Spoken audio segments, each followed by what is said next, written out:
What's going on YouTube? A lot has happened since my last video. As you can see, I have a some kind of a bike here, and this bike here. So this is my wife's bike. This is a KLX250SF.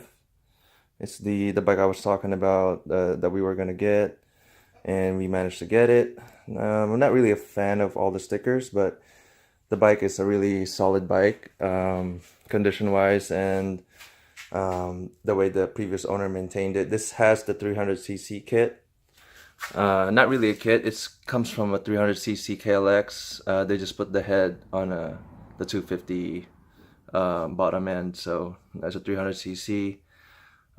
Pretty solid bike. Not much really to it. I rode it pretty far from where I got it all the way to here to my house, and I was topping out at about 77 miles per hour at best because of my weight and the wind or whatever. But it can move. In the city it's perfectly fine. Just the freeway, it will be a little challenged in terms of torque and power and all that. But the very next day, I picked this up. I saw this on Craigslist, and the deal is just too good to pass up, for even though for the condition. 1500 for this, basically a parts bike. As you can see, all the parts bin.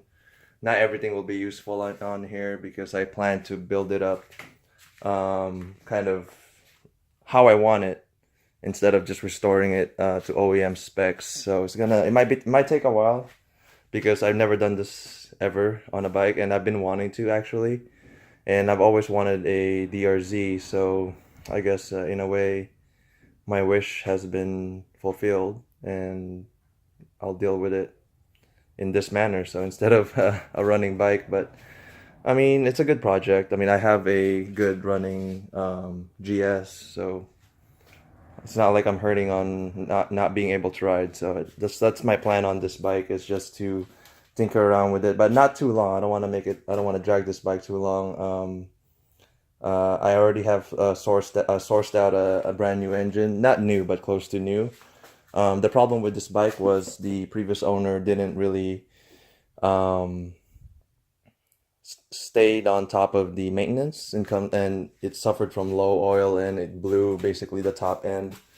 The rings are fried, and let me see flip this, so you can see the valves seized, and yeah, it's stuck, so it's completely dead on the top end wise. The bottom end is right here, if I can find it, right here.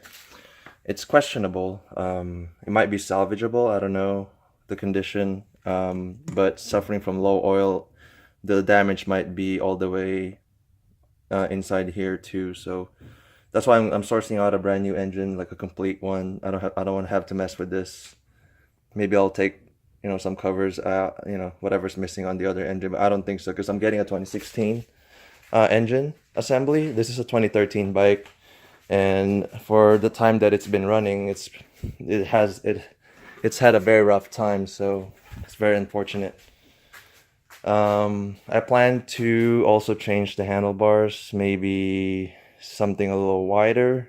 I mean, this is just for my ergonomic needs, maybe a little higher too. It's just I guess I'm bigger than a normal person that would ride this thing. It's just the way if I'm riding this bike, it's kind of narrow for my taste compared to the GS. That means much more comfortable for me if it's a wider handlebar.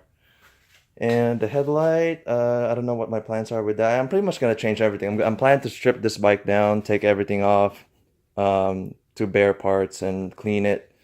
And you know me, I'll clean everything as much as I can, and then we'll start from there.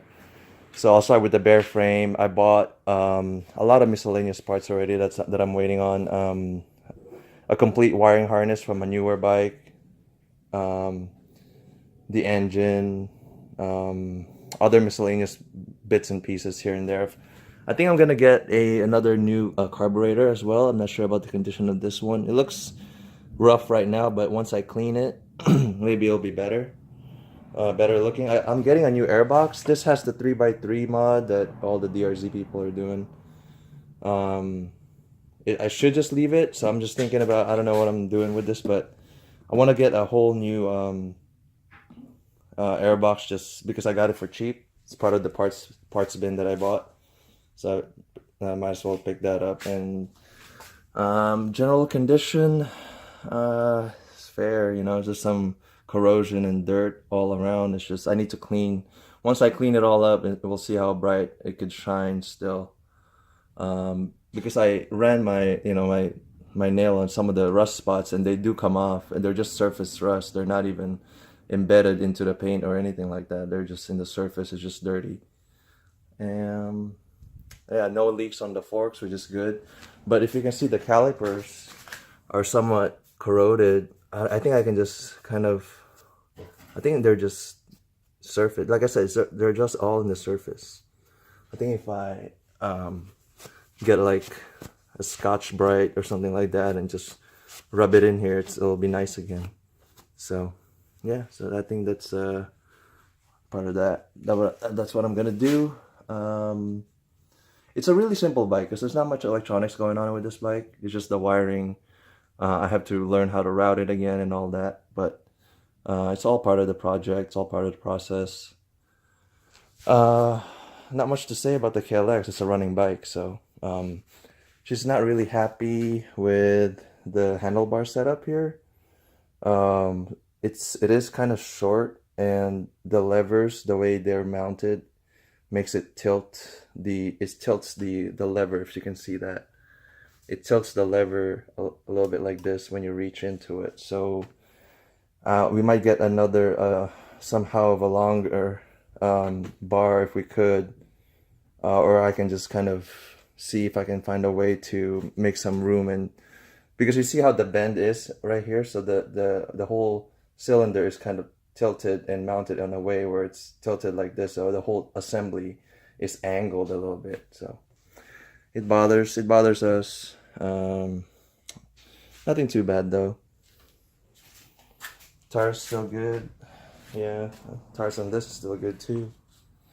So because of the this new thing that's come up, these two bikes that I need to put some attention to, I might cancel my track day because that time is best served just trying to restore this bike. I really like, I don't want it to sit, so that's why I'm probably just gonna dedicate that time and just fix this bike up. Once the engine comes in here, it'll probably take me a day with a buddy that knows DRZs to put it all together. So that's just, I don't like to drag it, that's why. All right, just give you guys an update. Porsche's parked outside, so because I need the garage space, and then the bikes all are inside. Okay, if you guys have any tips for me for DRZs, KLX, and stuff like that, like I said, I'm new to these bikes. I know a certain amount, but not an expert. So feel free to leave your thoughts in the comments. If you have any questions, etc., etc., just leave it in the comments as well. I'll try to answer them as quickly as I can. And yeah, thank you guys for watching. And oh, by the way, for the people that watched my videos from a long time ago, this is the jack that I bought. It was originally for the Harley and never got to use it. And yeah, it's useful for this bike. Yeah, so it's it lifts it just enough, not too high. I mean, a crate would be much nicer, but this is easier because you can just lay it down instead of just tilting it and trying to work with the crate. The body work also, by the way, I forgot to mention, the body work in rough shape too. I'll try to see if I can polish it, clean it, take the stickers off. I'm not really a fan of the stickers, to be honest. I don't know why I mean, I think it's a thing with supermotos to have a lot of stickers. As you can see, I have no stickers on my bike. It's just, I don't know, that's just me. Alright, okay. See you guys in the next video. Thank you guys for watching.